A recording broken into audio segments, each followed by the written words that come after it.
Hey everyone, welcome back to the All Music Matters on That podcast. I'm your host, Brian.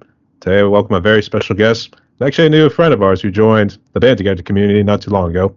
It's our boy, Paul Clarke from Australia. How you doing today, brother? Yeah, very well. Thanks. How you doing, mate?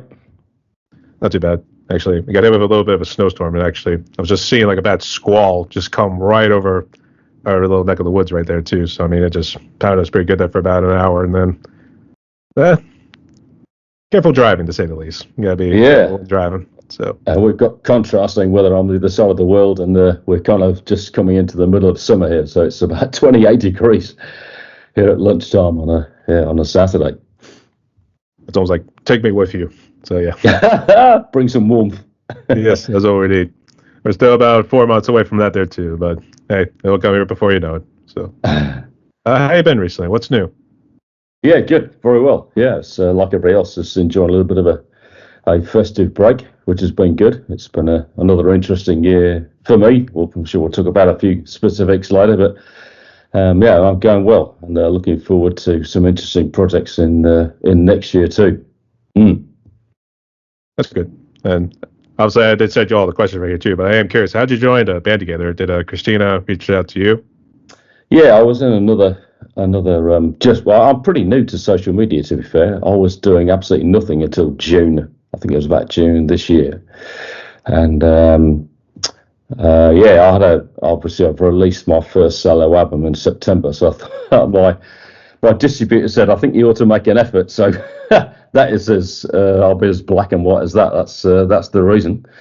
So along my journey, I was invited to join another group, and then Christina kindly said you should join our group, and here I am. Thank God. So yeah, no, it's great. I'm looking forward to interacting with the members. It'll be good fun. That's good to hear. And I did send you all the questions over here too. So, but we always got to start off with an intro like this. Paul, welcome to my podcast right here, mates. And the way it's going to work is just ask you some questions. Let's get to know the man. I guess I don't know if you play an instrument, but if you do, you can elaborate on that there too. But let's get to know you more as a musician, but also the producer and individual as well here too. So, you ready, mate? Absolutely, yeah. All right. So start back in the beginning here too, because I think you got a pretty extensive story to talk about. Because you actually did send me a bio to talk about here too, as well as study. So, but I guess start back at the beginning when he was just a wee lad. So I guess what's your story, and I guess how'd you get to where you are now? Yeah, sure. Look, I'll be as concise as I can without boring people. But I guess I came from a musical family, which I kind of helps in some degree. But it helped in terms of my parents making me go to piano lessons when I was 8 years old. And I got bored with that by the time I was 12. I did grade 3 and started to mess about on my own. And I think most of my journey really has been self-development. So I had that formal grounding. I was able to read music. And that's where it started. I think a lot of people who have had longevity in any industry, doesn't matter whether it's music or a career, you get good breaks along the way. You don't create everything yourself. You have to appreciate clearly that you get assistance and some lucky breaks along the way. And I'm exactly the same. I was very fortunate when I left junior school aged in England in age 12. In the second year of my next school, we had a new music teacher, and he just brought a whole stack of instruments into the music room. Whereas during my first year there was an old lady doing Mozart and kind of equally such fairly dry things.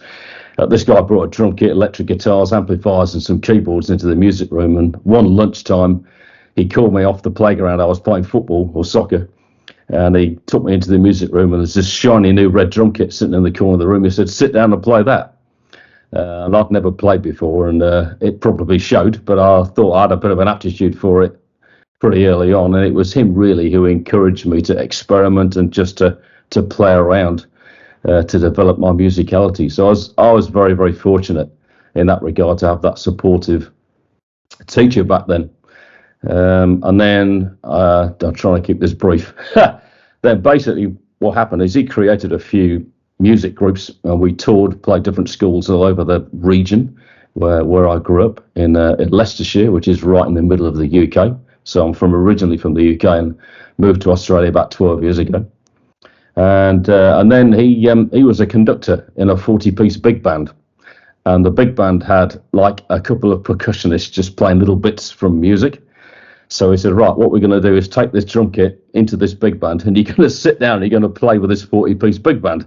This is when I was about 14, and it was a great baptism of fire. I made mistakes, but I kind of quickly developed the art of listening to fellow musicians, as you do in a band. It's a massive ingredient to have that skill to be able to listen to what others are doing alongside what you're playing. It's like a sports team. It's you integrate as a member of the team. It's really, really crucial. So I started reading music, played drums. He just gave me license to play what I wanted. We were playing big band stuff, bit of swing, and some kind of simple big band cover type things. And I kind of went from there.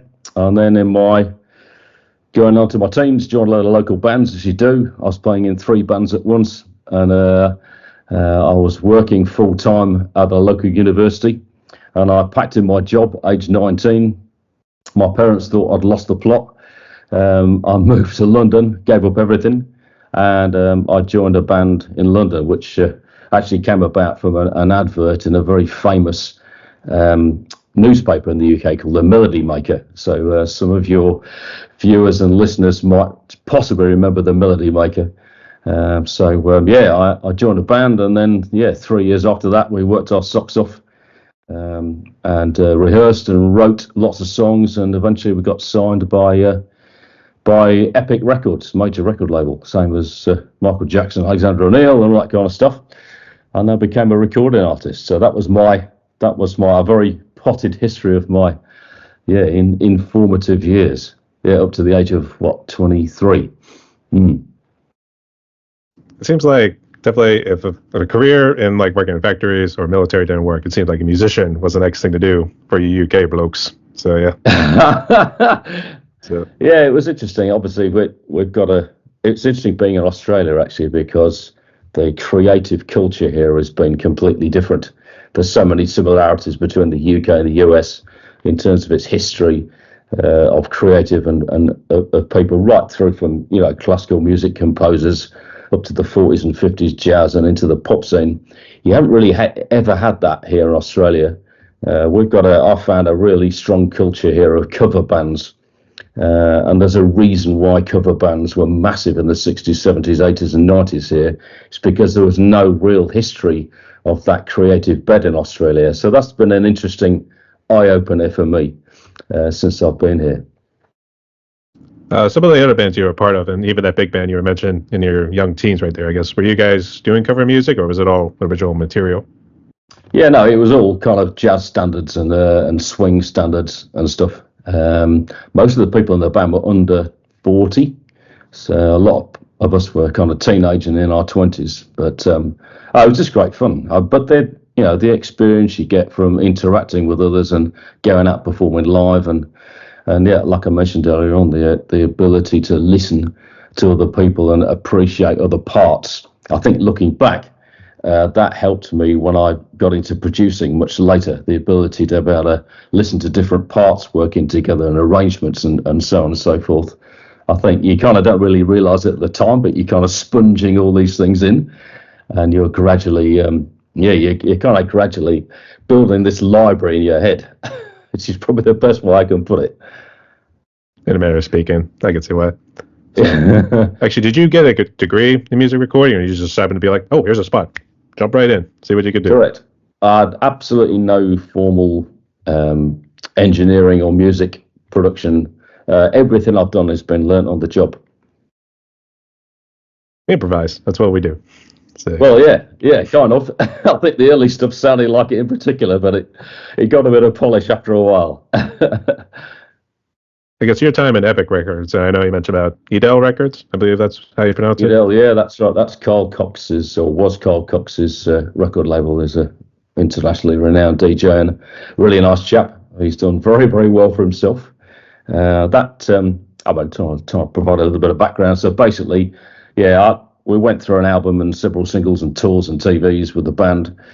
It was clear that it wasn't really going anywhere particularly big. So a couple of us opted out of the band, and I actually enjoyed the studio work and the composition work more than playing live. And I think if I'm being truthful, I was probably better at that than I was playing live. I was playing drums, even though my background was playing keyboards. And then, fortunately, I met a manager who had a bit of faith in me, and I started my journey really in real composition and production, working with development artists. So we're talking here late 80s, early 90s. In that time, record companies were still signing acts on development deals and putting a bit of money into them to do really high quality demos to keep an eye on their progress, even before they got signed a recording contract. And that was good for me because I was given a whole host of emerging acts to practice my craft on, which sounds maybe it sounds a little bit selfish, but I was, again, very lucky. I was very, very fortunate that in that era you were able to do that. And I think I did reasonably well doing that, and I learnt my craft more. Looking back, there was another major break I had. At that time, the bass player in my band that I'd left, he was friends with a guy called Glenn Nightingale. Many of your viewers and listeners will know Glenn as the guitarist in the Gap Band, who with that a few big hit records, including "Oops, Upside Your Head" and many more. He played with Joe Cocker. He was instrumental in getting Jamiroquai off the ground. He played with Brian Ferry. he was a top session musician, good producer. And at that time, he took me under his wing, and I did several projects with him, which really accelerated my learning curve. And that was really, really good. So I felt, that I was surrounded by some experienced people, excuse me. And I think it's like anything. If you've got mentors that are willing to put the time into, same in business, same in sport, same in music, I can't, underestimate the value of a good mentor. So if you're watching this and you're young and you're aspiring, even as an artist or a producer, I'd really recommend you consider trying to find a really good mentor, even for a short period of time, to try and take you through, some of the challenges that you face as an artist or as a producer. And I certainly benefited from that. And then basically my manager introduced me to a rave DJ in the early 1990s. I've got no history in dance music at all. Didn't know anything about it. Wasn't a major clubber. Correct. Absolutely. You got the moves, mate. That's all good. And basically, I kind of learnt a little bit about the rave scene. And I suppose one of the most interesting periods in my entire career started. So basically, there were 2 or 3 DJs in Bristol, and there were a couple of us in London, including LTJ Bookham, who some of your viewers and listeners might know. And we started experimenting with the Roland 808 drum machine, much used in electro music and other things. Basically, we looked at the front dials on an 808 and decided that we could sample the bass drum pitch. So we took the bass drum pitch to its lowest pitch, sampled the note, moved it up a notch, sampled it again, and basically we created a full scale of notes from a Roland 808 drum machine bass drum. And that was the beginnings of drum and bass. That's how drum and bass started. Put a few 140 BPM jungle break beats on top of it, Amen Brother and a few other classics of the time. And that's how drum and bass started. And we decided to do musical drum and bass. Everybody else is doing really, really kind of hard-hitting jungleistic drum and bass. And I think because of my muso background, my music partner and I thought, well, we might as well utilise this. And we just did loads of kind of jazz, funky, kind of fusion, slightly jazzy-based drum and bass. And people were going, what the hell's this? And anyhow, long story short, we ended up making the first album in the history of drum and bass. This was about 14 months before Goldie's album came out. So, and it sells for a lot of money on the internet now, but there wasn't many of them made, so it's quite funny. If I'd have thought on my feet, I would have got a copy. It's in my cupboard here. But so yeah, basically that was part of the drum and bass story, and then we went on to do a whole stack of different releases: house, electro, drum and bass for multiple labels, including Carl Cox's label Edel. We did an album project for his label, which was called the artist's name was Earl Grey, and the album was called Purveyors of the New Groove.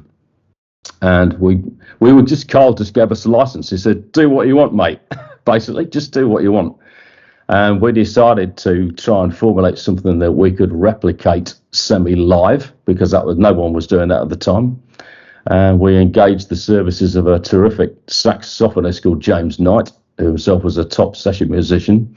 And from time to time, we went out and played drum and bass live in massive nightclubs, which was kind of completely off its head and really never been done before. But it was just a way of, trying to differentiate it. So that was the dance music scene. That's why they call it drum and bass. It's almost like a version of like disco, or even like maybe one of those hip hop R&B sort of beats you sort of make there too. I guess where'd the name sort of come from? Just simply because you guys took those, I know you said drum 808s or an 808 machine. And I guess can you elaborate just a little bit more? Yeah, of course. Yeah, I think because jungle techno had been out, and this was a different, a slightly different sounding genre, but at the same speed, I think, as one or two previous genres. And again, you had a lot of people who were making jungle music got into drum and bass, but they were still making very, very noisy, sort of aggressive sounding drum and bass. So I think we were ahead of the curve because we were doing musical drum and bass. So that helped us a lot differentiate from everybody else. Obviously, people caught up with it. One, I guess, amusing story was we, as a result of that, we got signed by MCA on a publishing deal. I was with Warner Chappell as a writer before that, and MCA came in and said, "Yep, we want to sign this." And we then had a massive row with MCA because we wanted to make pop drum and bass at the time, and this is not being too capitalist, but me and my music partner said, "Well, at some point we're going to have to take a mortgage out or a home loan and start buying houses," and we fancied a Mercedes each, and we thought, we're never going to do that making straight drum and bass. We ought to take this mainstream and turn drum and bass into pop. So I can remember sitting down with MCA and saying, right, we've got this business plan put together. This is what we want to do. We want to try and get one or two established artists to do some co-writes with us, because obviously we had the songwriting ability, to actually take this into the mainstream. And they just flatly refused. They said, no, this is supposed to be underground music. And we said, no, it's not. He said, let the other people do underground. We want to take this pop. We want to sell records. We want to sell albums. Why wouldn't you do it? And they flatly refused. But, unfortunately, this is sometimes typical of how these people behave. And, so this was, just to give you some context, that discussion with MCA was 4 years before the track Totally Addicted to Bass came out. So that was probably one of the first big drum and bass pop tunes. Again, a lot of people will probably recognise that track. So this is 4 years before then. So it's this very typical music industry story. That was MCA for you. And we ended up touring with Gary Newman. We went on tour with Gary Newman, supporting him. We played at Cannes Music Festival and all manner of stuff. And then basically after I started to go great, I thought, well, that probably not the best look for a dance music producer. So my music partner and I got into business by accident at the start of the internet, and then I started a 20-year journey of being in business but doing music in parallel, which was a strange existence, and that started to become the next chapter. Oh man, that must have really bite when they flatly refused. I mean, yeah, it was interesting. I mean, that probably explains. We probably had a few grays, to be honest, here too, because I think like, "What are you doing, man?" That's the whole deal. So, I know. Yeah, exactly. What are you gonna do? So, no. I guess. So, when did you move to Australia? And I guess how's it been since? Yeah, I mean, so I came here. One of my friends was a professional cricket player, so he used to come to Australia in the English winter to play here. And the first year he came here, invited me over, and when I came here, I thought, this is for me. So fortunately, we were able to get our migration in, our application in, became a permanent resident in 2008. Because I still had business interests and music interests in the UK, it took a while to for that kind of migration to happen. But 2012, yeah, we moved here, and I was still going backwards and forwards between Australia and the UK to wrap up my business interests.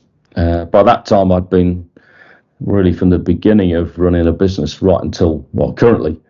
We had another fortunate break where in our drum and bass days, we were asked by a British publishing company called Cavendish Music to come and write a couple of library music tracks for film and TV.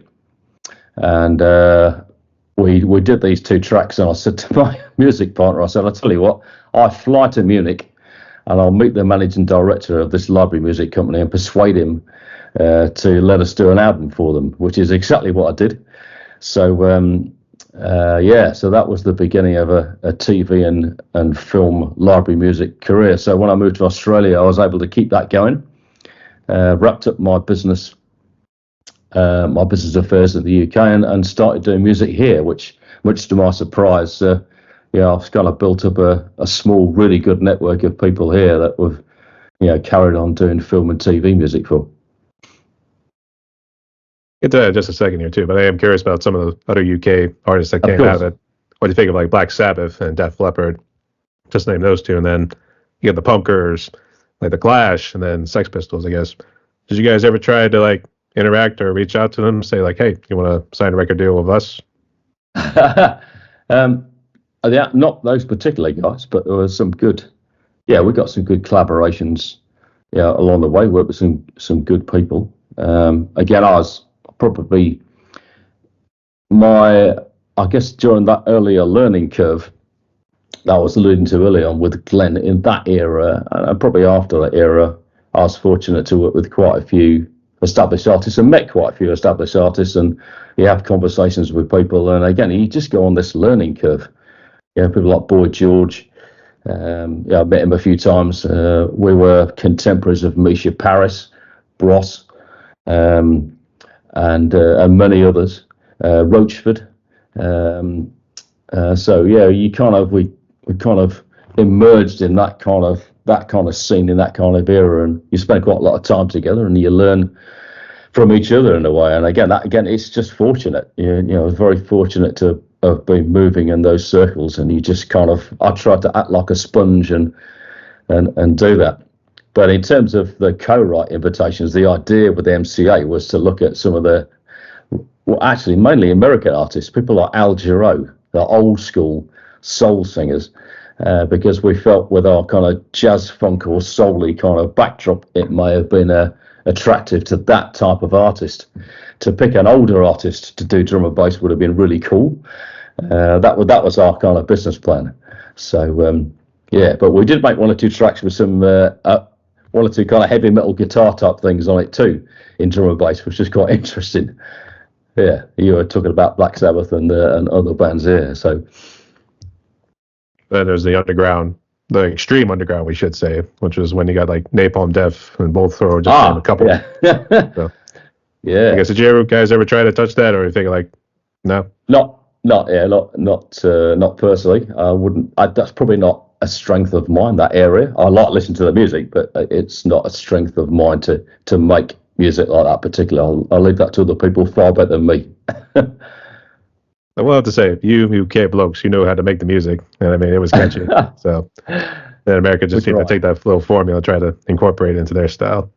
Yeah, well, having said that, actually, I'm just about to start a project in the new year with a guy here who loves his Def Leppard and similar artists, and he's doing some rock tunes, but he wants to collaborate in the writing process and the production process to do a 5-track EP and to kind of blend that heavy rock style in with other influences, some keyboards and some other stuff. So it's going to be quite an interesting project to blend maybe 2 or 3 different styles into what he's doing, which is, I always like doing that.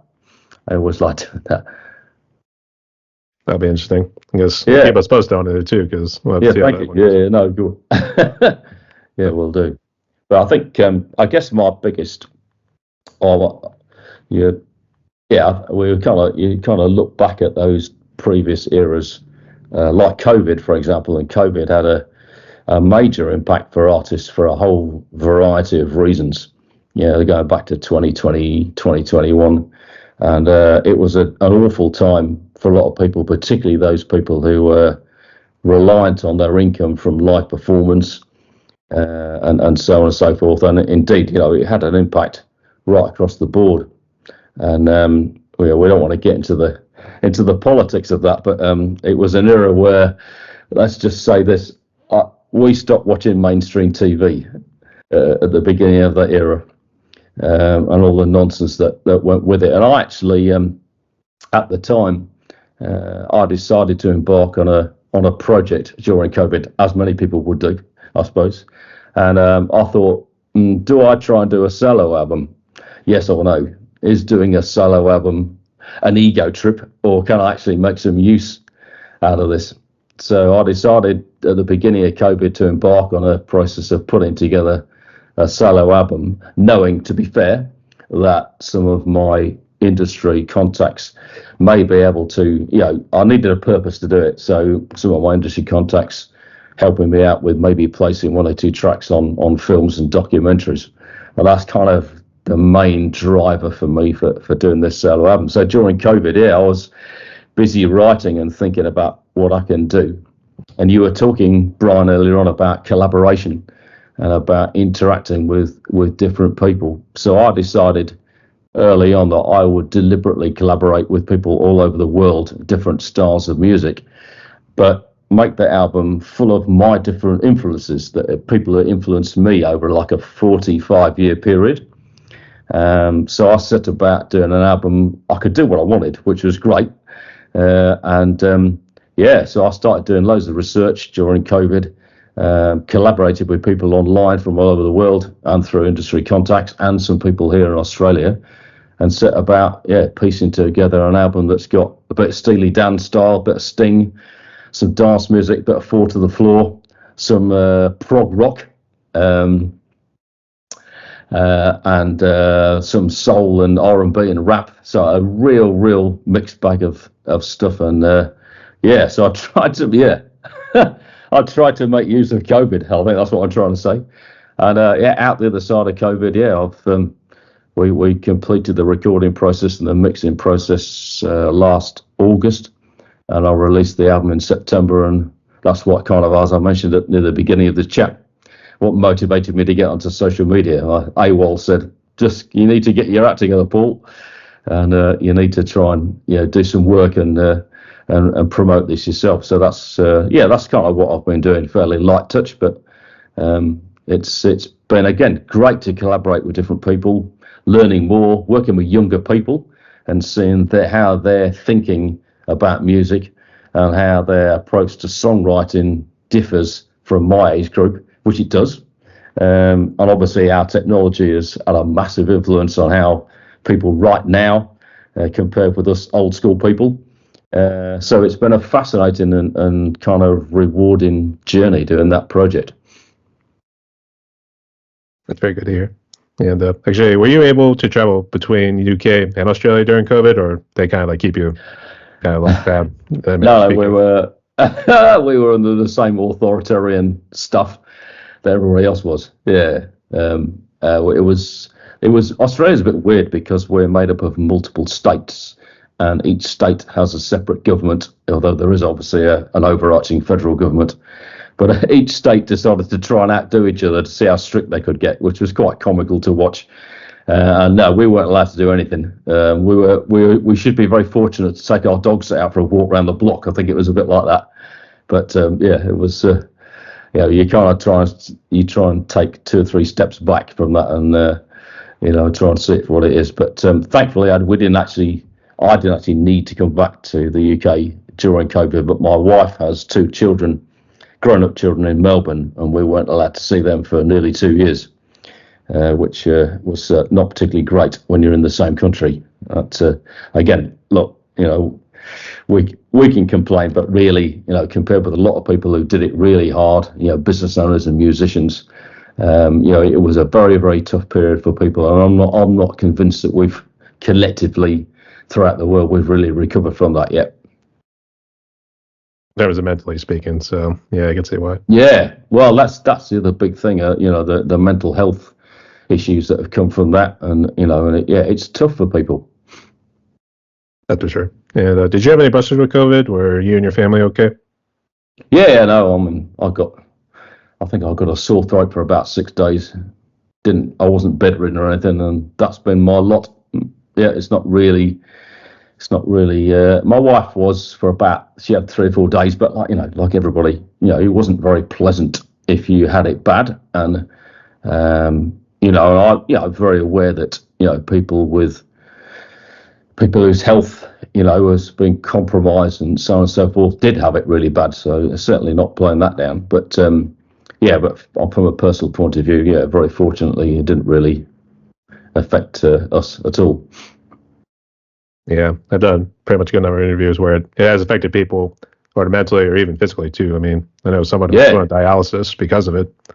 So, yep, 100%. Yeah. I mean, I feel conscious that we have to respect different people's opinions that are watching. But look, I'm sure people have very strong views, and I think it's true to say that some people's views may well have changed in the last couple of years, in particular 2.5 years in particular, as more information has been dispersed, shall we say.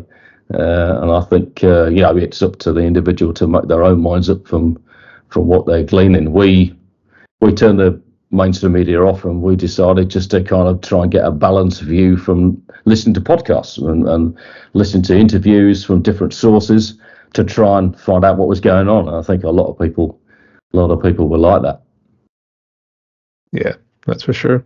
And just real quick, good to see you and your family are doing well there. So it's good to have you. Thank you. Good. Yeah, yourself. And yourself, how about you? I still remember what I called the day the world stood still, kind of quoting the little movie right there. But it happened March 15th, 2020, and that was the day I was actually pulled into a meeting. At that time, I was working in banking, and excuse me, they basically said that you're going to be working from home. It's going to be like 2 weeks at max, and going like 2 years, as we were like talking about there. So actually, I should say 2 or 3/4 of a year too. And then actually, even though we did like interstate traveling, I never really got it. I mean, if I did, it was just mainly like, a cold, that sort of deal. Sure. But I got rocked real hard because me and a couple of family members of mine, we actually went to Nashville, which is like our country music hall of fame, sort of central area, or central hub, we should say. And obviously when you're bar hopping on Broadway, fist pumping, and even seeing like musicians playing cover, even doing Wagon Wheel and all those other ones, you can probably imagine you get COVID at some point. So, I mean, hey, I did what I could, but I actually was slightly bedridden. I was more fatigued, if anything. Yeah. So, I mean, I'm a drummer too, because I know you talked earlier about drumming, and I tried hopping on my drum set. I couldn't do it. Yeah, interesting. Yeah. Did have a little fever, but that was just the one night. So, but other than that, we're good. We're still here. We're still there. It's good. Otherwise, am I a reanimated corpse? Oh my god. Oh man. So yeah. All right. But there's at least my story. So, but it was funny because I have interviewed a good number of musicians actually out of Australia in different parts, like Brisbane. I haven't got anybody out of Sydney yet, so it would be nice eventually. Yeah, of course. So, I know you were Perth. I know is that how you pronounce it, or how do you pronounce it? Perth. Yeah, Perth. Okay. Yep. On the west coast. Nope. Yeah, a couple from Melbourne. So yeah, kind of like those ones. And one was actually into like the heavy metal sort of scene there too. And he said they basically would put you like into squares during the live performances. And if you know how metal shows go, you can't do it. You couldn't do mosh pits, like going around like throwing punches and all this. Yeah. Physical and all that stuff. Yep. You really couldn't do that. I mean, you were really confined in a space. It was almost like we're competing to see how much we can restrict these people. And I'm thinking like, oh my God, we would have a riot in that city if it was in the States. Yes. Interesting times, Brian. Interesting times. Do tell. And actually, just out of curiosity, how big is Perth, by the way? I guess, and how's the music scene been from like your perspective before and after COVID? Sure. So we have about 2.8 million people live in Perth. We're very spread out, so there's not many built-up areas here. A lot of single-story housing, loads loads of beaches, loads of parks. Sports very, very strong here, and it's a very much an outdoor lifestyle. And in terms of, we're the most isolated city in the world, which is kind of, which is kind of good. I quite like that, really. It's a little bit old school, and also the roads aren't very busy. Although the locals here reckon it's busy, it isn't busy compared with the UK. It's quite funny because it's a modern country. The infrastructure is really good. In terms of the music scene, I think we alluded to a bit earlier on. It was you got a culture here of cover bands, and I think that came out of the fact that there's not that history of creativity in Australia. So over the period of time, cover bands and playing in pubs was huge here in the 60s, 70s, 80s, and 90s. Absolutely massive, and which is great, healthy live scene. But it's taking some time for it to catch up as a creative hub. I think you could almost say that for Australia as a whole. And I know it's easy for someone like me to say that coming from the UK, but I think the commonality between the UK and the US, as I mentioned before, our countries have got a very, very rich history going back a long time of composition and historical creativity, where Australia haven't. So we've got a massive head start. And you can see that a lot of the artists coming out of here are still very copycat. But that's just the facts. I'll just kind of see it as I say it, or say it as I see it. The originality is all right. It's getting better. But the one great thing is the attitude for music here in Perth is very, very good. The younger generation are willing to learn, and they got an appetite for developing. And I think we've also got a massive new film studio being built here in the north of the city, which in the long term will help that will strengthen the creative hub that Perth has as a location for making films. And obviously the musical spin-offs from that are obviously very good. So I think the future for music on the west coast here is good. Melbourne is a very good hub of creativity. But I think if we kind of take the view of Australia as a whole, I think it's understandably it's playing a massive catch up with the UK and America in terms of its musical development. But AC/DC absolutely massive here in Perth. So we have a road that's probably about 6k from here called the Canning Highway, and the Highway to Hell track from AC/DC was named after Canning Highway, which is about 6k from where I live. And 2 years just at the end of COVID, they had a bit of music trivia, but Perth, bit of trivia. They closed the Canning Highway for a big music festival with floats on, and they had loads of live bands playing on the back of floats, and they called it the Highway to Hell show. And there must have been about 15 live bands playing, and there were thousands of people lining the Canning Highway street, and all these floats are going by with these live acts. I think it was to commemorate, it'd be 30 or 40 years since that track came out. Crock, I'm sure my age. How old am I? Probably 30 years or 40 years. Anyway, it was an anniversary of that particular release of that tune, and they turned it into a massive festival. So it was quite something. I was going to say, I forgot what city they actually came out of, too. I feel like, wait, you have AC/DC? I mean, that's at least something, so. Guitar player was from Fremantle here in Perth. Oh, man, that's so awesome. Legend has it that you could see the Ghost Rider at night riding on the Highway to Hell. So. Yeah, because they loved Fremantle, and the Canning Highway goes out of Fremantle into the city. So every time they were leaving Fremantle, Highway to Hell. So that's where the story comes from. Yeah. That's awesome. I will say my dad loves the Back in Black. So. Oh yeah. Yep. Oh, yeah. That's one of the best albums he's ever heard in his life. So. Awesome. Well, you'll be able to relate that story to him now. Oh yeah. Actually, I have to show this to him too, so we tell him about it. Yeah. Cool. He at least has something to say whenever he wants to come over here to Australia. Yeah. So. Well, hello to Brian's dad. Okay. I'll let him know. So thanks for so much for sharing that too. So you always learn something new with these interviews. So that's all good. Yep. Okay. Keep on the up and out there too, Australia. Let's keep it going. So Yeah, 100%. Actually, are you seeing a good number of cover and tribute bands in the pubs now? I don't go too much. But actually, having said that, I saw a Pink Floyd tribute band, which is kind of like is a horrible dilemma for me because I'm a massive Floyd fan, and my friend, yes, correct.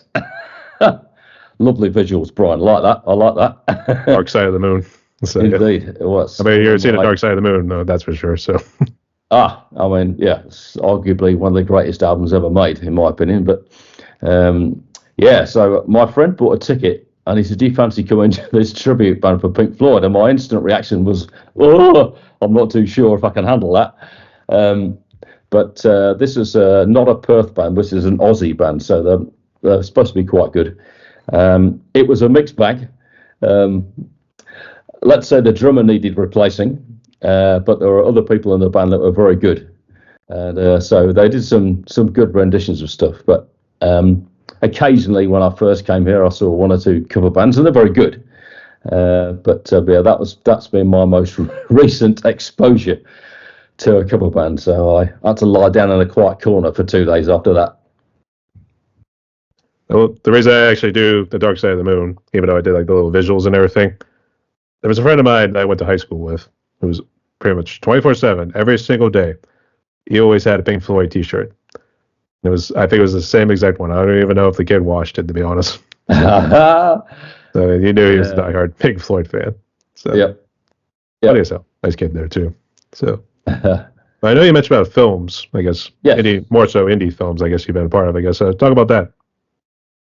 So yeah, I think so. Kind of as I mentioned earlier on, we were very fortunate to start our journey doing albums for Sonoton. So Sonoton are the biggest independent music library company in Europe. And so over that period of time while I was in business, we were very fortunate that we took some time out of business every year to make an album of film and TV music for them. And that kind of, again, you kind of hone your skills and you learn. You kind of learn on the job and you learn to improve your skills in doing that type of music. And then when I moved to Australia, I started, getting involved in being commissioned to write music for films and documentaries. So, excuse me. So I've been doing quite a bit of that over the last few years. With interesting stuff. I think it's a completely different discipline to obviously writing songs and commercial music. It's almost like you kind of use a semi-different part of your brain. You have to compartmentalize stuff when you're working to visuals. And it's definitely a different discipline. I think it's the right way of expressing it. It's a different discipline. And yeah, again, you just try, I suppose it's difficult to describe the creative process. You've just got to try and put yourself in the middle of the visuals and think what's going to work for the audience, what's going to capture the right emotion, whether you're doing a piece of music for a mental health documentary or an agricultural documentary, or as next year, I might be doing my first horror movie, which will be great. So I'm actually looking forward to that in quite an amusing way. So yeah, you just got to get in the right headspace, really. And I find once you start getting in the headspace and you read the script and you start to see some of the rushes, some of the visuals, it's difficult to get going. But once you get going, you start, then you can get on a bit of a roll. So it's starting. Starting is for me anyway. Starting is always the toughest bit of doing film and TV. So yeah, I've done a few films. I've done one or two feature films, that's songs and feature films, and one or two docos, and then next year, potentially two horror movies, a Christmas movie. Fingers crossed. I really hope we get that. So that's got one or two famous people in. So that'll be great because it's got they want one or two songs in that as well, which is always nice. And then a couple of documentaries. So we'll see how that all pans out. Yeah, it's a bit like the music industry. You work with film production companies, and not everything comes off. It's all around funding and timing and so on and so forth. So you have to be kind of prepared mentally and sort of prepped to do these projects. And then as they get picked off during the post-production period, once most of the visuals have been done, that's the first time really we start to get involved. Then you have to kind of mobilize and and start to really kind of knuckle down and work hard and kind of work through it. That's for sure. I did ask these horror movies. A funny thing I've actually learned was it seems a lot more horror movies come out around the Christmas time because that's when they start doing the Krampus and all that stuff right there too. So instead of like Halloween, which I don't know, people do the same thing with Halloween in the UK or Australia, but yes, yep, okay, yep, going around collecting candy and all that stuff to coincide with certain times of the year. Yeah, absolutely. Yep. But I always think I didn't know much about the horror market, to be honest, Brian. I suppose it's what common sense would say that the market of die-hard horror fans is absolutely massive. And there's a whole huge global community of people who look forward to new releases. They don't have to be major mainstream films at all. They look for some good quality independent horror movies. And the audience is really big. So it's something I've never done before. So if one of them gets signed off, which we hope to first quarter of next year, that'll be an interesting one to do. Yeah, for those musically or watching lots of semitones, 2 notes together and like horrible suspended bits. So that's fun. Yeah, actually, I've been seeing a lot of indie horror games that seem to be coming out too. But obviously, you see these gamers who are gotta do it like this, sitting like this and just playing, and then they just scream like a schoolgirl whenever they get jump scared. I don't think my heart could stand that at my age. Yeah, or you just knock the headphones like. So I know that again. It's another massive market, isn't it? The gamer market's absolutely huge. Oh yeah, it's a new habit these days, to be honest. So people find time to play on computer or console. They'll find a way. So absolutely, yeah. Those documentaries, is it sort of like I don't know if you know Ken Burns, the one who did documentaries on baseball and Civil War? Is it kind of along those lines? Yeah, I think I could probably talk very briefly about the one we did last year, beginning of last year. It was a documentary about technology in food agriculture, and it was full of stats and looking at the future of can we harvest enough productive agriculture to feed the growing population without reverting to some horrible agriculture, should we say. The doco was full of scientist interviews and facts and figures and lots of 3D graphic visuals to illustrate some of the processes going on with big tech and with big data in terms of how that's used to enhance forecasting in agricultural growing and stuff. So, and again, that was very typical. We saw a lot of visuals for that. We saw a detailed storyboard of the different kind of areas and segments of that documentary. And you have to put, you're trying to match musically, you're matching different themes with different types of content within the documentary. So you've got some kind of some sequences that are quite, I wouldn't say alarmist, but there's some real edgy stats and some kind of, fairly scary stats in there. So you've got to try and, blend the right kind of composition to sit underneath that without dominating the narrative. And then you've got some optimistic stuff where the scientists are saying, well, actually, if we do this and if we're able to harness this and we can learn lots of data from AI and so on and so forth, we can actually optimize, a lot of the new agricultural areas that have been developed globally. And so you're getting into that optimistic mode, more major chords than minor chords. At least we would hope so. It. Yeah, that's how it goes there too. So I brought up Ken Burns because that's normally ones me and my dad we actually watched a good bit of those. Oh yeah. So yeah. Always real good, but man, they're like an hour or 2 hours long. Boy, you start to lose it after a while. So yeah, I respect him. This was 50 minutes, so it wasn't too bad. The one next year is a little bit longer. Yeah. All right. Good luck out there. So can't wait to see this new documentaries too. So yeah, thank you. No, good. But some of this projects that you have been working on, I guess, have you been able to use your gear in order to make the magic happen, or I guess? Yes. Yeah. What do you have? I'm pretty simplistic. I mean, to be honest with you, at home I've got a core Chrome workstation. I've got Logic Pro. I've got, like lots of people, a shed load of plugins. You've got Contact, you've got Native Instruments and Spitfire Audio and all the usual stuff. And I tend to do most of my composition I can do at home. Rough mixes I can do at home without having all of the plugins, because very fortunately I've got a music production company here with a guy who owns his own old school studio in the north of Perth here. So we've got 2 control rooms and a big live room. So for me, when I walked in there a few years ago, it was like, great, this is like home. So we do all of the mixing, and obviously the recording of live instruments and vocals is done in the studio, and everything else is done at home. So it's great to collaborate virtually with him, even though it's only a few kilometres up the road. But a lot of time spent in the studio, obviously, as we work together on most of the projects I do with him. So and I'm very fortunate that my music partner happens to have a studio. So that's really lucky from my perspective. I was saying, is this the studio here? Is this the office? Yeah, look, I mean, technology is a fantastic enabler. I mean, the quality of the plugins and stuff now is just like off the scale. And it's terrific to see what's going on. I mean, we in the studio, you talk about gear and stuff. We've recently kind of invested a little bit of money back into our studio to kind of develop the gear. We've actually recently changed to solid state Logic, a UF1 and a UF8 with their full suite of virtual tools.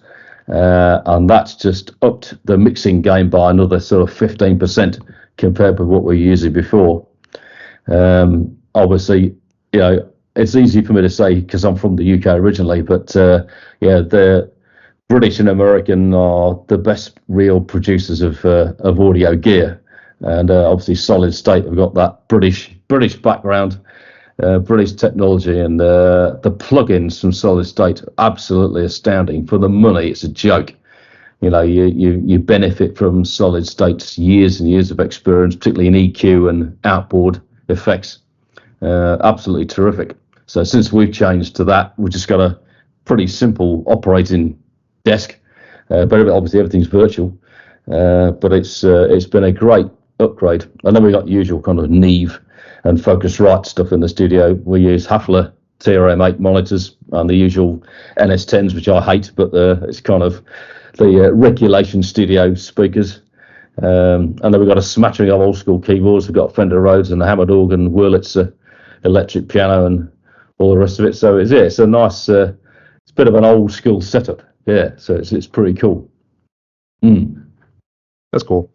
Actually, have you always stuck with Logic? I guess what were you using before? And then actually, it's quite funny. I've come through PC and Cubase the whole time I was in the UK, and actually through business, obviously, as you'd expect, Windows and all that. And where are we now? 6 weeks ago, I finally retired my laptop. My laptop needed to be replaced, and I've actually gone fully Apple now. I swore years ago I would never do it and succumb to it, but here I am on a MacBook Pro with my first ever iPhone. So I've retired my Samsung Galaxy, and I'm fully Apple. Obviously, I had a MacBook, an old MacBook that I was using, and I've just upgraded to a new MacBook Pro and treated myself to a nice big new monitor. So I'm fully Appleized now, and actually I'm quite enjoying it, to be fair. Yeah, take a bit of getting used to. The forbidden fruit. So yeah. Yeah, correct. Yeah, very good. I like that. That's a great quote, Brian. I'm going to remember that. I'm bitten from the forbidden fruit. That's magnificent. Actually, I never knew that, but it was actually a biblical reference there too. So yeah. Oh yeah, take a bite of the apple. So yeah, the tree of knowledge and sort of indeed. Deal. So fantastic. Love it, Brian. Love it. It's actually pretty clever. So I'll give hats off to that. So that's all cool. I guess since you mentioned about the iPhone, I guess even just making this recent transition over into the MacBook, I guess would you say that maybe in the beginning maybe there was some of that challenges with learning the ins and outs with Logic and all that? And I guess we could tie it in with AI and social media. Yeah, big time. Because obviously, I've been unemployable since I was 19, which is which is probably one of my best elevator pitches. But obviously, I haven't worked in a full-time job since I was very, very young. But during that period, of course, I've grown up where there was no computers in the office, none at all. So I've seen that transition from, nothing through to the beginning of the internet, dial-up modem, and all the joys that came with that, and through this transition. And I think, obviously I've had, I don't know, 30 years, I suppose. Where are we now? 2024. Yeah, 30 years of working in Windows environment. I suppose because I started using Logic here a few years ago, I got used to kind of Macs a bit. So I have had a long kind of transition between the two. But people were certainly laughing at me when I first had my iPhone. I was trying to suss out how to change the settings and in fact, funnily enough, I did an interview for another music Facebook group. I think it was in the middle of last week. And it was the first one I'd done since the iPhone. I was waiting for the notification to join this meeting, and because I hadn't got my settings correct on the Apple, of course, it wasn't coming through properly. And I was getting messages going, Paul, where are you? I'm like, well, I'm here. So I'm afraid, correct. So I've learnt the hard way like everybody else and made my mistakes, but I'm slowly getting there. Yeah, I guess, talk about Cubase and Logic, so many similarities. And I've just gone to Logic so much that I've kind of forgotten Cubase. So it's kind of, that wasn't too bad a transition, to be fair. I guess in the beginning, were you messing around with analog? And I imagine that was kind of a little bit crazy back then. Yeah. Of course. Yeah, absolutely. Yeah, as a recording artist, it was still on 2-inch tape. And tape was being spliced, and so on and so forth. Yeah, some hairy moments with the engineers doing that in the studio, and all analog keys, very rudimentary, programming drum machines, and it was deep fun. But I suppose if we kind of look back and sort of giggle about it now, but actually, again, I consider myself fortunate because I came through that period. So I guess the learning curve, of having to learn the hard way almost from doing that, stood me in good stead. So I think I was probably a beneficiary in my age of being able to go through that period of doing both, if you know what I mean.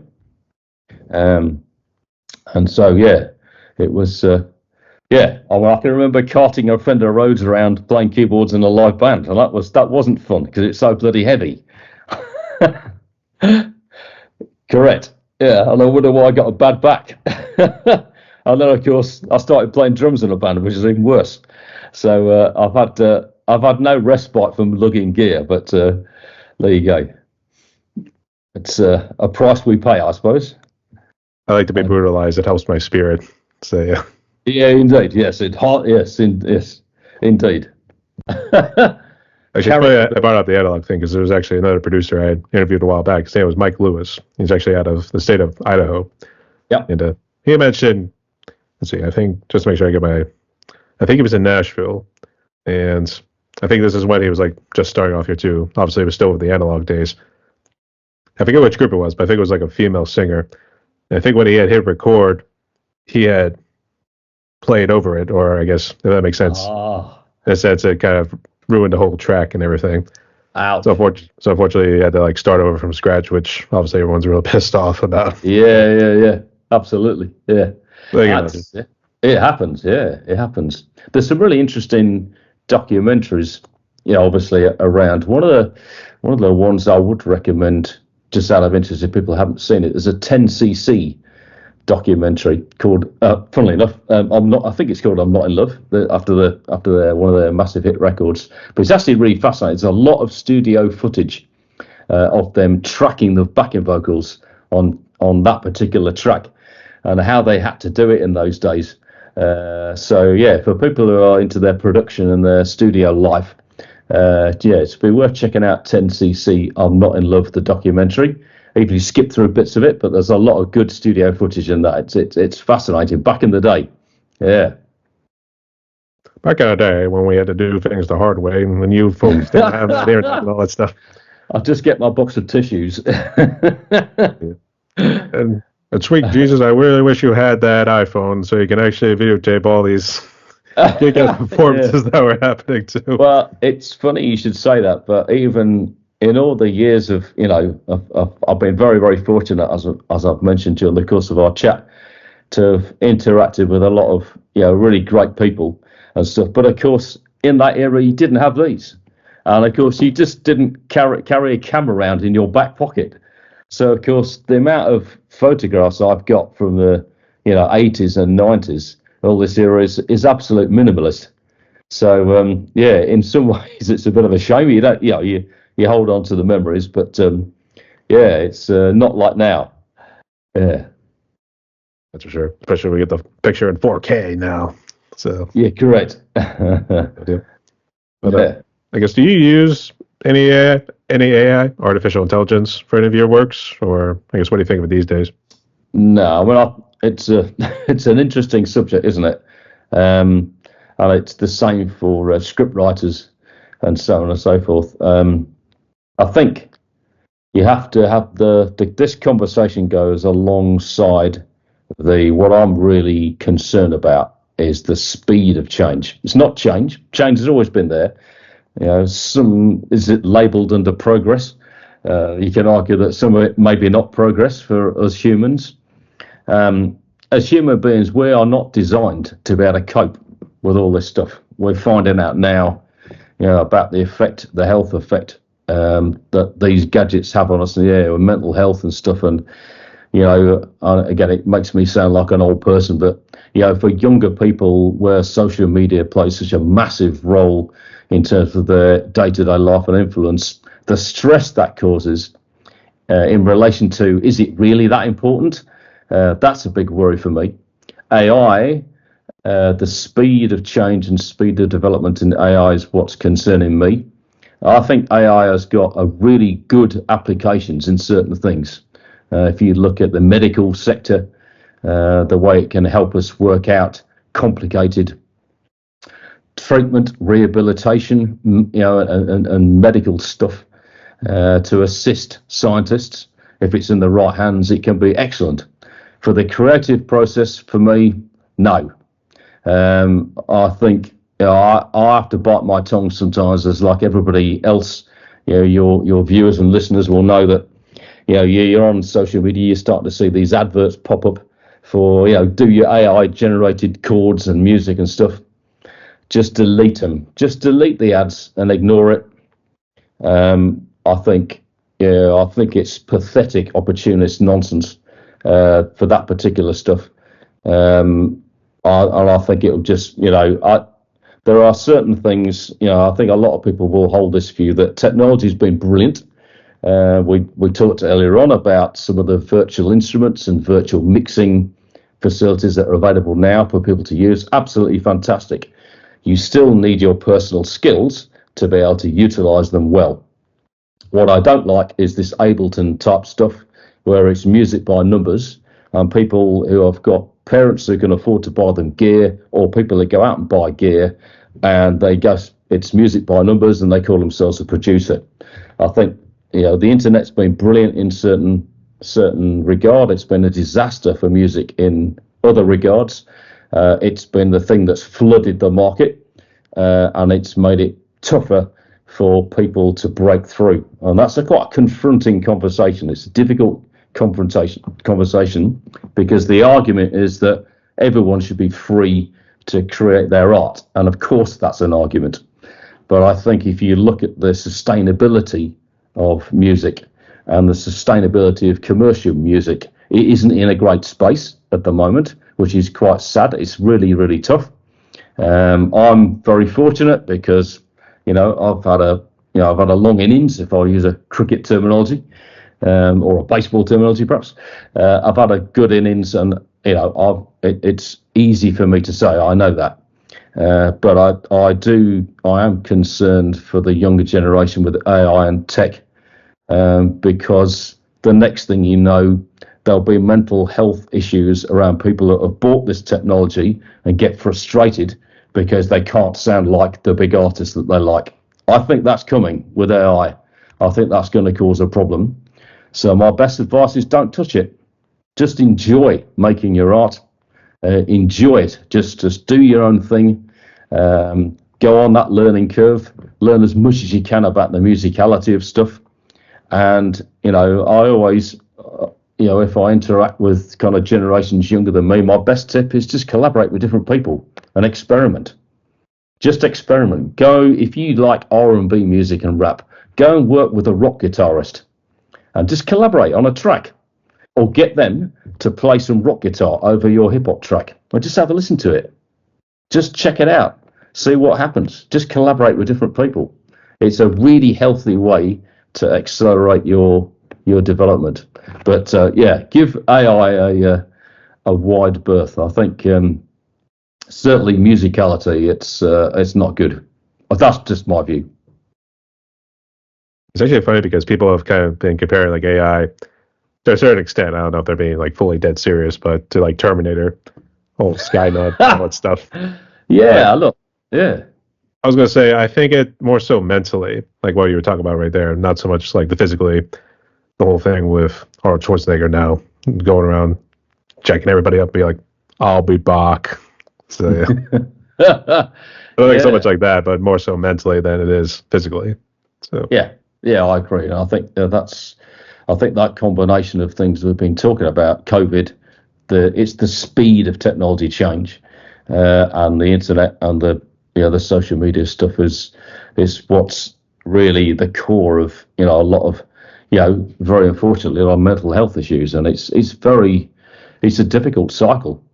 It's a difficult cycle. I think that's what it doesn't. It just demonstrate, Brian, that the value of your social circle and your friendship, your genuine friendships, that you sit down with people in the same room and just talk to them. The value of that is absolutely massive. One of the great things that's happened, I think, in the last couple of years, we're having another cycle, I think, and I'll be interested to hear your views and how you think this is playing out in the States. But we seem to be going through another good cycle of people buying vinyl. We had a wave a few years ago, a vinyl revival. We seem to be having another one at the moment. And I tell you what I really like about that is I'm seeing people going around each other's houses with their decks and taking their vinyl and sitting down and having nights, having a few beers or a glass of wine or something to eat and listening to tunes, just like we did in the 70s. And that's the interaction, sitting down with people and interacting with people. And yeah, you can do it virtually too, of course. But that interaction with people is absolutely critical in an age where technology is almost running away with itself. It's almost running away with itself. I'm 62, and sometimes it really irritates me, the amount of tech around. I'll give you a good example of that. We recently changed our car. It's a great car, but like the amount of tech involved in it is just ludicrous. I have to sit in my car now.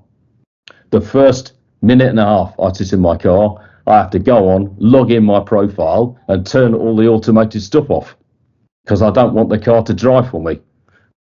I mean, slightly tongue in cheek, but you know what I mean. So, are you finding that vinyl kind of situation the same in the States? What's your kind of take on that? I think it varies depending on the cities. I know my dad recently has not really gotten that far to like get like new vinyls. Like I think there's somewhere tucked over there, but he's got a whole big collection of vinyls and all that other stuff. So, hey, I mean, it's still colorful and everything too. I always got a kick out of the Ronnie James Dio with the Rainbow when he was with Rainbow. So, yep. Man on Silver Mountain. So that one was always interesting. I think it was always cool when it would like be like almost like a mini comic series. Maybe when you open it up and it was like the lyrics, all that stuff. Maybe some theatrics going on. Maybe I think I remember like Linkin Park. This one's more CDs, but Linkin Park's like Hybrid Theory. I always remember like some of the artwork you were seeing like going around there too. So stuff like that was cool. I think it varies to answer your question, depending on like where, I guess. Right. So. Yeah. It's like I think it's a really good thing. Yeah, really good. It forces people to socialise, and that to me that's going back to basics. But I think that's part of the answer.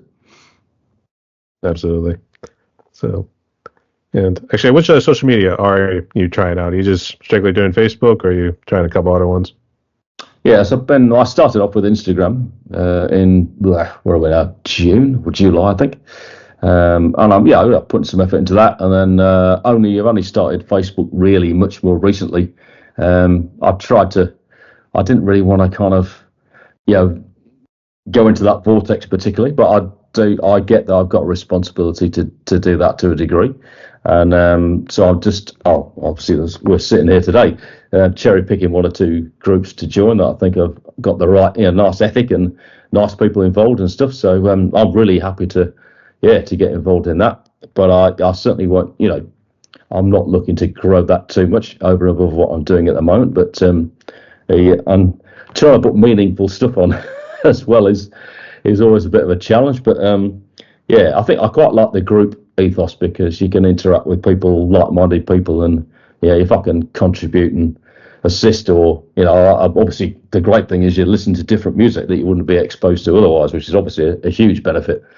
So I'm looking forward to hearing more music from this particular group. I'm only on two groups, and probably maybe a third will be the top, so I won't go any further than that. So it's a whole new world, social media to me, but it's good fun. Good fun. Yeah, that's for sure. I've seen people talk about Blue Sky recently. I don't know. I have no idea what that's about. So, the blue. Well, the only reference I've got to that is in business when you're trying to take a step back from something and think about ideas and I think they call it ideation these days, blue sky thinking. But is Blue Sky the name of a platform, or is it just a? It sounds like a platform. Otherwise, are you talking about the sky above? I mean, yeah, it's been blue for a good while. So yeah, correct. So I don't know. I know Christina and Vox and Sticks. I know they had talked about it. Okay. I don't know. I'll have to see, but I don't know about joining it. I think it's best to keep it at a minimum in terms of what social media you want to get on. So yeah. Go back to your earlier point. I actually interviewed a couple other guys out of the UK. They're actually kind of part of the punk rock scene out of Sheffield. Oh, yes. It was actually Nick and Dave, and they're part of the band Nice. Luddites UK. I actually learned what the terminology was for Luddites or Luddites. I know how you guys pronounce it, but basically, in England it'd be called a Luddite. Luddite. Yeah. So, Yeah. I was trying to pronounce it right, so I'm sorry. No, you're good. I blame COVID. It affected my English. Okay. Well, I've got a weird accent now. It blended in with the Australians now. So Correct. G'day, mate. Yeah, I could turn it on if I need to. Morph in with the locals. it's like, oh God, I'm turning into you people now. So, but anyway, I actually figured out what that term was. It was actually people who were afraid of like the technology in their days because it was during the Industrial Revolution. So you had this sort of technology coming in and taking their jobs. Yes. So obviously you don't have the unemployment benefits and all that other stuff. So of course you're going to be pissed. So I guess considering that terminology, I guess, do you think maybe we're aiming for something similar? Oh, yeah. That's a really interesting question. I think it's different. It's hard to compare, isn't it? Because obviously we weren't around in those days. I'm sure people had exactly the same attitude back then than people have now. But I think if you look at as I mentioned before, it's the timelines. The timelines is the biggest change. The Industrial Revolution took quite a long time, relatively, to gradually develop as things, because it was more mechanical based and it had to evolve, a lot more experimentation. These changes that are taking place now, it's the sheer speed of them, and we're not really built to cope with that change. And I think the Luddite bit will be, actually, interestingly, as we talked about earlier on, it'll be about people's making choices to actually value social interaction and value their friendships and take time out from the technology deliberately. I think that will be their kind of not Luddite, but you know what I mean. It'll be that kind of decision, and I get the feeling there's a groundswell of people who are starting to get more of a social conscience and more kind of what we call deep thinkers. People are refusing to take the face value stuff that's thrown at them all the time and take a couple of steps back. from all this kind of tech and this noise that takes place all the time. And it's a difficult thing to do. But I think the new Luddite will be, this kind of groundswell of people are starting to go, do you know what? There's probably a better way of existing rather than right in amongst all this noise. So I think that, I'm optimistic that will be, But look, the two things can coexist, providing AI is utilised in the right way, and we don't start having these, 4-5 foot high robots walking around people's houses doing all their chores for them, and all this kind of stuff. If we start getting into that, then it's, I think the mental health and the conditioning of the human being will change, which sounds a bit futuristic. But I remember when I was at school and someone said to me when I was about age 12, they said, one day you'll be able to see the person that you're speaking to on the phone. And we all fell about laughing. Here we are. Proof positive. We made it happen. So, yeah. Correct. Actually, I don't know if you're real big into like Hanna-Barbera and those sorts of cartoons, but it's always like, cue the Jetsons song now. So. Cue the Jetsons song. Yeah, very good. But like I say, tread carefully. So. Indeed. Indeed. Well, we'll see what happens. So, all right, here's hoping. All right. Well, Paul, we briefed the questions here pretty good. So, here, let's jump to the extra fun ones. Ready? Oh, yeah, okay, cool. Yep. All right. I have to say extra fun now because apparently people think we're having fun for all these other questions. Hopefully, we're not boring people. Yeah. Hopefully. No, I'm okay. sure. All right. But for the first one here, and I'm actually curious in terms of food that Perth probably has, but what is currently your favorite food? Oh, I like Thai food. Green curry in particular is good. Pad Thai, yeah, bit of a fan of that. Obviously, people say, "Oh, Barbie," and so on and so forth. But look, a great steak or a roast lamb on a barbecue is excellent. But yeah, I like Thai food. Yeah. I was going to kick out when the Australians would always say Barbie. That was part of the Outback commercials you see in the Barbie, mate. So, yeah, get a sizzle on the Barbie. There was actually a group called Order of Owls. I think they were based out of Melbourne, but I know they gave us a good bit of dialect that some of you blokes actually say. And I wish I could remember because, man, that's right. Like, it was almost like listening to a foreign language. I'd be like, what? That's the deal. So. Oh, yeah, so some great phrases. That's for sure. She'll be right will be one of them. So that means it'll be okay. She'll be right. She'll be right. Yeah. So. I thought that would be like a way of pleasing the wife, to say the least. So. Like you're saying, she'll be right. That's right. You might get a clip round the ear. Something. All right. A good choice there. For the next one right here, what would you say is actually your favorite movie? And if you have a favorite TV series, I guess I know you talked about documentaries and I guess indie stuff. Feel free to share. Whoa, blimey. It's very difficult, isn't it? I mean, I think the two films, so many good films, because it depends what mood you're in, but I think two standout films for me that have maybe go, wow, that's just absolutely either hilarious or on top would have to be Teen America, will be one, which probably shows my warped sense of humour. But I like the intelligent parody and stuff. And it was just, I had stomachache. The first 15 minutes of that film, I had severe stomachache in the cinema. It was so funny. I thought it was, comic genius. Pulp Fiction would certainly be another one with Samuel L. Jackson. Really, again, intelligent. You got to think about what's going on, but clever writing. So those two will be right up there. But I mean, it's kind of too many to mention. Yeah, those two be certainly the ones that would come to mind as standouts. I'm actually surprised no one in the UK has ever brought up Monty Python. So. Monty Python, absolutely quality. Yeah, of course. Monty Python, Holy Grail, brilliant. Life of Brian, brilliant. Yeah. I really enjoyed the normal TV series of Monty Python.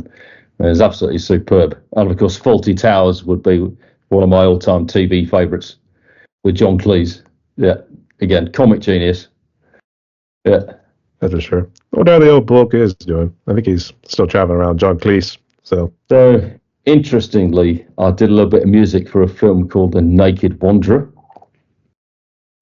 which actually didn't get used, but that's another story. And that was an Australian film that was shot here in Perth, and John Cleese was in that film. So one of the film production companies here, A Touch of Madness Studios, they did that film, and they're working on some great projects at the moment. So a little tiny bit of a link with John Cleese. I do feel bad. Not a whole lot of the Monty Python original cast is still there. I think it's a lot of them have really passed on. So no, absolutely. Well, it's a sign of he kind of dates it somewhat, isn't it? Really, I suppose. I think the problem with Chapman was I think he smoked too much, so unfortunately caught up to him. Is either that, or I thought he was one of the HIV and AIDS people who had that, so I wasn't sure. I think, I can't remember, but I think you're right. But I get, just completely public school comic genius. Very, very funny. Yeah. Should have read that top copy. I can't even blink anymore. I think I feel my heart pounding with my veins right here. So many quotes. The parrot sketch, that wonderful scene where he chops his legs off, and when he's fighting with the sword in, I think it was Monty Python and the Holy Grail, and he's like, come on, fight like a man. Yeah, it's just like, so many wonderful dots. Yes, just that's it, yeah. Tis a flesh quality. I mean, he was also saying, like, tis but a scratch. So, a scratch? Your arm's cut off. So, You're much more across this than me, but absolutely superb. I mean, there's always a little bit there. There's always everyone's like, come on, you pansy. So that's right, yeah. Brilliant. God bless them. So, all right. May they rest in peace. Keep going, John. So yes, indeed. Right. For the next one right here, in terms of drinks, both in alcohol and non-alcoholic, I guess, which ones would you say are your favorites? Well, I'm on the verge of giving up drinking, actually, funnily enough. So I've never been a massive drinker. I've enjoyed my wine. Never been a massive beer drinker, but I do like my Spanish Riojas. That's probably my favourite tipple, or a German Gewürztraminer as a white. They're probably my favourite wines, or a French Bordeaux. They're probably right up there. But I had 9 weeks without alcohol leading up to Christmas. I probably had about 6 or 7 glasses of wine over the festive period. I've stopped again, so I'm going to stop now for another month or 2 months, and then see how I am. And if I'm good, I might well give up. Yeah, it's just kind of, I guess, just as a well-being thing. Not it's just another thing that I don't really need. And for me, I don't actually miss it an awful lot, to be fair. I do enjoy wine, but I don't feel I have to have it. So it'll be one vice I can stop. But non-alcohol islands, yeah. So. Oh yeah, nice. A non-alcoholic, I don't know. I just drink loads of water, but I think that's because I'm living in a warm climate. Yeah, orange juice and water, to be really boring, but that's me. I mean, a lot of people tend to turn to the water there too. Actually, I was going to say, when we were talking about festive, when the New Year was rolling around, me and a couple of family members actually went to this one restaurant. I just got 2 Long Island iced teas, which is pretty much everything but the kitchen sink thrown into that drink. Yep. Actually, very good. It was actually very good. So nice. Sometimes I think they put maybe a little too much rum or something in it, and it kind of ruins the flavor. Yeah. You get one thing can dominate if it's not well done. Yeah. I'd say with the way your drinking pattern is, I think people are thinking you're fasting in a certain way. So. Yeah, well, it's funny actually. I took old man's discussion, but I've actually cut out some foods, not but everything in moderation. But probably since about last 6 months, I've just started to regulate what I'm eating a bit more, and it coincided with going to a naturopath, a clinical naturopath. So that's really benefited me. A lot more energy, concentration levels are good. Cutting out, some foods that probably don't need. And then actually, I've only eliminated about 7 or 8 different things on a little list. but I'm really feeling the benefits. So yeah, so it's an interesting one, that whole diet and drinking thing. Yeah, but you kind of get to over late 50s, early 60s, and you kind of say, okay, right, I've just got to reset here and think about what I'm putting into my body just to make sure it's preventative more than like anything else. So I fancy being around for a while longer. So maybe I should invest and look after myself. I think that's all I'm trying to say. I think. You need to invest in that retirement. So yeah. Yeah. Hey, correct. That's a good deal. Actually, I was going to say you're doing better than me because we had a birthday party at my workplace and they brought in the Red Robin, which I had no idea they did this, but it was basically catering orders. It was a bunch of burgers, it was both regular veggie and I think they might have had some chicken sandwiches here and there, but one for the burger there too. And I mean, they even gave us the toppings. I mean, it was. I was totally surprised, but man, it was damn good. I'll tell you that much. Yeah. To be honest, it's not stopping me from having the occasional burger, but it's got to be like really good quality, not fast food chain. But we've got one or two really nice ones here where the beef's really. We'll talk about food now. Where the beef's really good, and that's cool. Well, that's cool. That's fine. Yeah, as long as it's not like processed stuff, it's fine. As the quote Pulp Fiction, this is a tasty burger. Oh yeah, brilliant. Brings us round to the films again. Love it, Brian. Great. Which is just one of my favorite Pulp Fiction. I do have a picture upstairs with Mia and John Travolta. They're dancing out on the stage. So yeah, wow. Yeah, cool. Oh yeah, so badass. All right. Brilliant. All right. How did that come about? My parents got me into it, and I started watching it maybe a good few times. Obviously, I was digging it too. I mean, even though I knew how some of the quotes went and how things went by heart. Of course. I think I just found that picture the one time, and because I think some of the other well-known ones is pretty much both with Samuel L. Jackson and John Travolta, both holding guns like this, and just pointing. Yeah. So. Yeah. Or it's either the famous scene where the bullet holes missed them completely. So, but this one, it was an interesting one since it was mild. Since we know Quentin Tarantino tends to be over the top with his movies, but still badass nonetheless. So yeah, correct. So we had to find a picture that was at least toned down from a Quentin Tarantino movie. So, brilliant. Very good. So there you go. And for the last of the fun questions right here, I guess, what would you say is currently your favorite song? If you would like to share one from mainstream and then one from indie, go ahead. Oh my Lord, you put me on the spot. My honest answer is I don't have a favourite, actually, to be honest with you. I think I'm trying to listen to a real mixed bag of different stuff at the moment. But I don't really have a set favourite, if I'm being honest. That's a terrible answer, I know. No, there's a lot of good stuff around, and it's difficult to kind of define. Yeah, I'm not, to be honest, actually, I'm not actually listening to one particular thing a lot. Do you know what I mean? At the moment, does that make sense? So that kind of precludes me. I tend to try to have a real mixed bag of everything at any one time. So I apologise, Brian. I can't really answer that question. Yeah. In terms of keeping my integrity and honor intact, I will not answer that question. So. No, not at all. Not at all. Well, no, the thing is, like, I know it's a little bit tough, but normally it's because people like listen to a certain artist like right now. So that's no, of course. No, I understand that. Yeah, I understand that. Yeah, I mean, I suppose one of my recent discoveries, which is not new, is actually a band called Envy of None, which is fucking me names. The guitar player from Rush, whose name escapes me. Alex Lifeson. But yes, Alex, so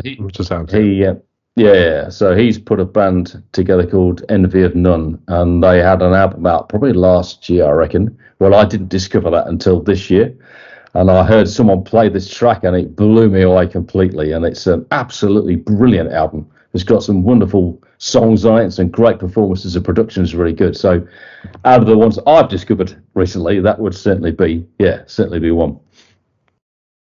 I mean, you can't really stay down after losing the professor. So, I mean, you got to keep on moving. So, yeah, it's a shame. I wonder if him and Getty is Getty on that band Envy of None too, or is he? I'm not too sure actually. Yeah, I probably haven't studied the form particularly well, but yeah.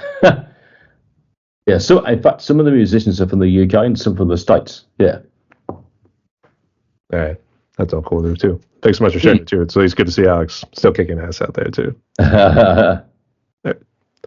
So, Paul, we're down to one more question on my podcast right here. We just talked a little over about an hour and 30 minutes, but I guess before we jump into it, would you like to ask me any other questions or say any final words before we jump into it? Look, just to say, it's been great to chat with you, and quite clearly, the group's a great thing, and I'm looking forward to interacting with people. And I suppose as a spin-off to our discussion, I'm very happy to people to fire me questions, either messaging or via the group or whatever you want to do. Happy to put time in and stuff, or if you've got something specific, you know, if there's any value in it, if you want me to listen to something, just let me know, and I'll be more than happy to put the time in and try and support as much as I can. Yeah, look, it's a great thing you're doing, Brian, and it's great to interact. And I think, the more people hear different people's experiences, like, not much myself, but lots of your guests will have different experiences and different views and stuff, and that's a really healthy way to learn. So I take my hat off to you, mate. It's great that you're doing this, and I've really enjoyed my time with you. Thank you, mate. I'm trying to at least work on my Australian there too. Yeah. Brilliant. I guess just for the average layman too, I guess I know you sent me the bio here too. I guess, do you have a website that maybe they could check you out and maybe research a little bit more? Because I think there's a good bit we probably didn't touch, or maybe we just like touch real briefly. But I guess, do you have a website? No, I don't actually. I don't have my own website, but you obviously on Instagram I'm at Paul Fraser Clarke, and likewise on Facebook. So yeah, that's the extent of my my stuff online. We do have I've got a music production company called Radio Circus Music, which is also online, but so just a couple of page websites, but it's nothing too exciting on there, to be honest. He keeps himself humble, so hey, one tries to. It's a hard thing these days. I mean, yeah, a hard thing. I mean, you think it would be kind of a prerequisite for any sort of job whenever you think about it, with being honest and being humble. So yeah. Oh yeah, 100%. And like I mentioned at the beginning of our chat, I've been very fortunate. I've had a lot of good, kind of fortunate breaks along the way. I've had people mentoring me. I've had people assisting, and in anything, it's a team thing. There's always several people behind it. Someone who's got, someone who's had a long, a fairly long career like me. You don't do it on your own. You do it with people, and I think that collaborative approach is number one. As we have to say in the beginning right here, whenever your teachers, because I know you mentioned about your teacher kind of wanted you to play on a drum set, which unfortunately you weren't very good at. I was always like, fortunately strong with this one. Call it a little Star Wars. That sounds great. Straight from you, Padawan. So yeah. Hey, very good. Hey, it worked. He was right. So thank God for that. So indeed. All right. But here's how the last question goes. Was there anything else? No, that's good. Good for me. You jump away. All right. So here's how it goes.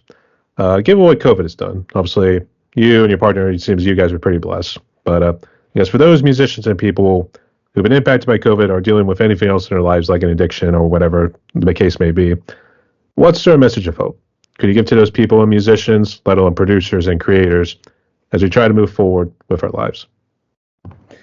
Oh, I think obviously, it depends on the circumstances, and everybody is different. And I think that's one thing to put out there. But I think it's the what I would say is a kind of a mixture of what we've been talking about previously. I think it's about getting around people. It's about spending, however difficult it is, however isolated you feel, and it's like however you feel like you're pushing water up a hill. The more interactions you have with different people, the better. Whether that's through mentorship, if you're an artist and you've really struggled since COVID, and you've lost a whole stack of gigs, and you've had to take a part-time job, and that in itself is causing a lot of angst. I think you get around people, and people, particularly those that have got common challenges. Mentoring is great to consider, even though if you're in a difficult headspace and you don't feel like that, and you feel like other people don't really understand. If you can find a mentor, it's massively important. And also, at the end of the day, creating the art and actually enjoying and having fun and creating the art is the best therapy. Is absolutely the best therapy. So keep doing it.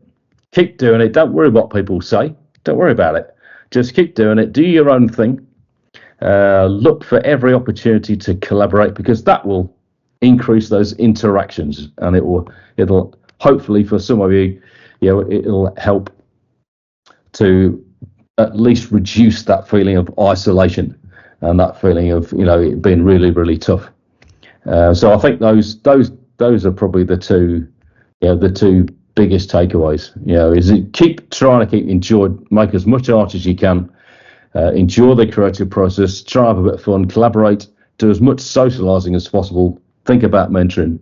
There is actually, to finish, there's an interesting thing. One of my colleagues here in Australia has just released a documentary called Does Sound Heal?, which I thought was very pertinent, given some of the topics you've been covering, Brian, in our conversation. Very interesting. There's a lot of work going on at the moment around the healing powers of music. And I don't just mean like, if you're lying in a yoga studio doing sound therapy. It's also listening to music and listening to a good amount of music and different styles of stuff to stimulate, mood, thinking. So I think there's a lot of value in that, and I think that's an interesting area of development moving forward. So if you get a chance to, I think it's coming out in the States next year. It Does Sound Heal? It's a documentary. The lady director is a lady called Tennille Bentley, who has a lot of expertise in that area. That's Tennille Bentley. And yeah, look out for that. Very interesting documentary. I was very privileged to see one of the first versions of that in a private studio setting here in Perth. About 4 weeks ago. But with everything, look, best of luck to everybody. And it's a wonderful industry, but it's a tough one. That's for sure. And again, once again, to quote Pulp Fiction, spoken like a true prodigy.